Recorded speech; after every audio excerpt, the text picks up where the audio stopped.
Hi guys, good day. I'm here with Mr. Batangas, Hello. Justin Pontejos. Ayan, kumusta? I'm good. So, ano yung mga activities na ginawa nyo earlier?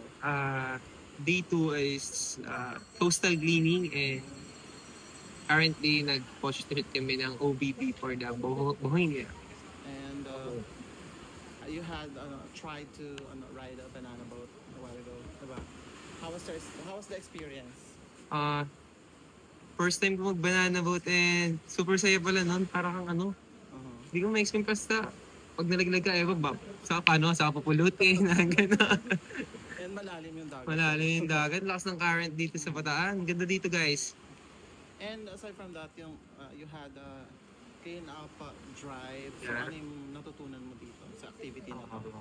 Natutunan ko dito is giving back to Mother Earth. Mag-care tayo, maging responsible tayo as a human being. Lalo na sa natures natin, alagaan natin, preserve natin para sa mga next generations. Ayun. And kumusta yung photoshoots nyo sa Bohemia? Ganda. Ang ganda. Nakita ko yung mga outfit ng mga candidates ko. Grabe, nag-prepare talaga sila lahat. And kahit mainit, worth it naman. Galing. So, sa day 2 mo, how will you describe your journey dito sa Mr. International Philippines?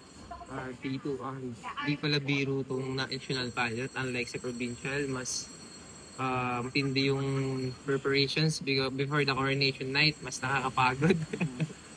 And masaya naman. Masaya naman. Sa tingin mo, sino yung pinakamalakas na contender para sa'yo? Well, for me, hindi ko kasi sila tinitingnan eh. I think kasi nila as a brothers, I'm focusing on myself eh. Kaya sa ngayon, wala akong masabi kung sino yung malakas na competitor or something like that. Kumusta naman yung preparation mo dito?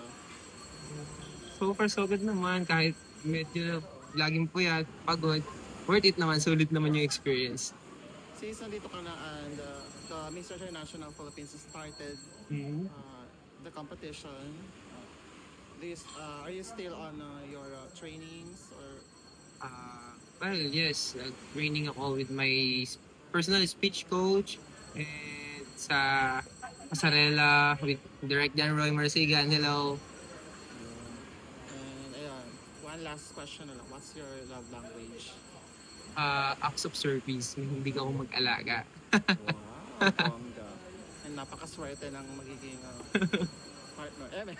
Thank you. Ayun, thank you Thank you so so much, Justin, and much. best of luck sa Thank you. MIPH and looking forward for the next activities. Anyway, pinakalas na to. Ano pa yung gustong-gusto mong activity ng Mr. International Philippines o yung mismong inaabangan mo? May inaabangan ako today, yung open forum namin with organization and my co-candidates para mas makilala ko sila, magkaroon kami ng bonding and mas maging transparent kami to each other. Yun yung pinaka-inaabangan ko po. Alright, thank you so much, Alright. Justin. Thank you so much.